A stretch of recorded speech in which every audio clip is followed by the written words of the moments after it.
Good morning, children. Yesterday, we talked about electromagnetic induction, and we also talked about the experiments done by Faraday. Now we'll talk about, or we'll summarize those experiments in the form of law, which is known as Faraday's law of electromagnetic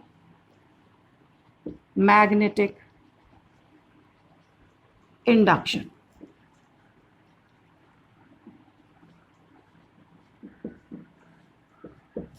See, they can be given as point number 1, point number 2, and point number 3 for understanding, but there is no such as first law and second law. These are the electromagnetic laws of electromagnetic induction. There is no specific name that this law is the first law and this law is the second law. Or you can summarize all the statements in one law itself. See, what does it is? But the points you shall remember. Number one thing which you have to remember is whenever there is a magnetic flux change associated with a circuit, an induced EMF is produced. This is one part of Faraday's law, which you have seen in experiments also. Like if you have a coil, a magnet is placed over here. I am again repeating. So what actually happens is when they are still, both of them, then no current will flow in the circuit. You can have a loop circuit, loop of any shape, but it shall be closed one, so that it gives a free path to the current, or the circuit is being completed. But if it is moved, then current is produced. When I say current, since there is no potential difference, that means it is induced current, and if there is an induced current, there has to be an EMF, and that EMF is known as induced EMF, which I told you that will be denoting by E. And how this is produced? This is produced by motion of magnet towards or away from the coil. And what does it change? It changes magnetic flux. See how?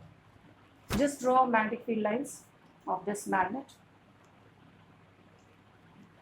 Maybe somewhat this kind. And just if it is moving like this,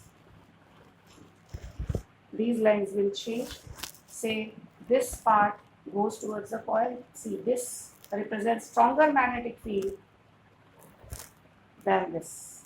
And if it moves away, the number of magnetic field lines will become small, and therefore magnetic flux is going to decrease. So in this way, magnetic flux is associated with induced EMF. So we say that whenever there is a magnetic flux associated with a circuit or a coil is changed, an induced EMF is produced. So this is first statement. Change in magnetic flux will induce current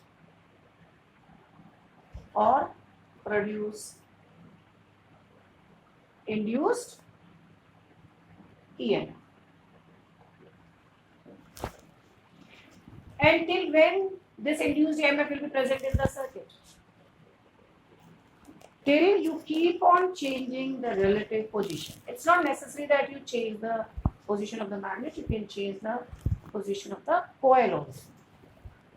And the convenient method which I told you is to change the position of the coil, like we have been using in generator. So the induced EMF will last. The second point which you have to remember is induced EMF will last till there is a change in magnetic flux. I can put it at IB also. There is a change in magnetic flux. So till there is a change in magnetic flux associated with the coil, the induced EMF will be produced. Now this flux can also be written in terms of a mathematical expression. See, let in initial situation, the magnetic flux associated with the coil is say phi 1. And say at a later situation, say after time t, we have started changing the position. The magnetic flux associated becomes phi 2. So it is seen that induced EMF is proportional to the rate of change of magnetic flux. That is phi 2 minus phi 1 upon t. When you remove the proportionality sign, we'll get a constant of proportionality. Again, we can take it as k. We'll have a given value. Phi 2 minus phi 1 upon t. And a minus sign will also be introduced, because change in magnetic flux will be in the opposite direction of induced EMF. Or you can say the induced EMF in the circuit will be so as to oppose the change in magnetic flux. This will also do in Lenge's law. We will be doing it after this law. So the direction of these two will be different. Induced EMF will be in a direction of changing magnetic flux. Now if we take small changes, then E can be written as minus K d phi, right? D. So induced EMF is equal to rate of change of magnetic flux and takes place in opposite direction, or induced EMF is in opposite direction of change in magnetic flux. From here we can also define induced EMF using this expression. When the rate of change of flux is unity, the induced EMF is 1 volt. See, and I'm saying volt, from here you can also find out in terms of Weber. Weber per second. So these are the laws of electromagnetic induction. Now, what is Lenge's law? Because if you know Faraday's law of electromagnetic induction, you must also know Lenge's law. See what Lenge's law is. I'll repeat with the same experiment. Suppose this is the coil. We'll place a galvanometer to know the presence of current, or to check whether there is an induced current or not. I'll again have a magnet here. Say this is moving towards this side. Now what we say, and what I said yesterday also, that when this north pole is moving towards the coil, a current will be induced in the coil in such a manner that it will oppose the change which is causing it. Now, the induced current produced in this coil is because of movement of north pole towards the coil. See, the coil is like this, north pole is moving like this. How can this north pole be repelled? Because cause is motion of north pole towards the coil. So current shall induce in such a manner that it shall oppose this motion. Now this motion will be opposed. So this is the north pole. This motion will be opposed only when there is a north pole created over here because of the induced current. Because we know that current will further be produced magnetic field. So a north pole shall be induced on the face facing the magnet. And I told you how to find out the current. Just do it like this. That's all. So this will be the direction of induced current. In this way you can find out. if this would have been the other way around, or north pole is moving away.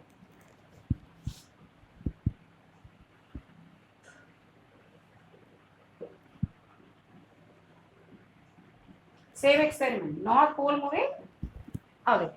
Now what is the cause of change in magnetic flux? North pole moving away. I don't want now north pole to move away. So which type of pole shall be produced over here after induced current? South, so that it can attract. So the direction of current will be this. Now this phase will work as south pole. So you can repeat the experiment with south here and north here. Now why does it so? Why can't it be the other way around? See, whenever it will oppose, for motion towards or away from the coil, I'll have to do some work. Since as north pole is coming here, north pole is being introduced here, so bringing north pole towards the coil continuously, work has to be done.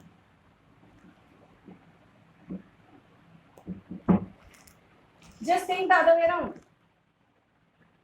If north pole moving away and north pole is introduced here, we don't have to do any work. North will repel north itself and it will go away. But we know that how is then this electrical energy is being produced? We cannot create energy without any work. So work has to be done, and work will be done only when I have to work against some force. So that is why to complete our law of conservation of energy, because that cannot be denied or cannot be wrong, and it is applicable everywhere. Therefore, this Lentz's law is in accordance with conservation of law of conservation of energy, and therefore this shall be the process in producing induced current. So what Lentz's law states? It states that the induced EMF produced, you can use current also, induced current produced in the coil will be in such a manner that it will oppose the cause. It will oppose the cause which is causing. So this you have to remember.